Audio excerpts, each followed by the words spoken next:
We can use the AND operator to filter records using multiple conditions. Let's say, for example, we want to display all the email records in our database where the first name is equal to Ted and the last name is equal to King.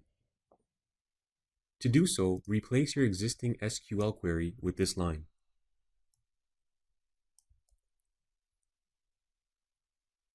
Here, we've created a select statement to select the email column from our users table where first name is equal to Ted and, so we have a second condition, the last name is equal to King. Now let's update our echo statement as well because we want to output the email and not the first name. Looking at our database, we know for a fact that there is no record where the first name is equal to Ted and the last name is equal to King.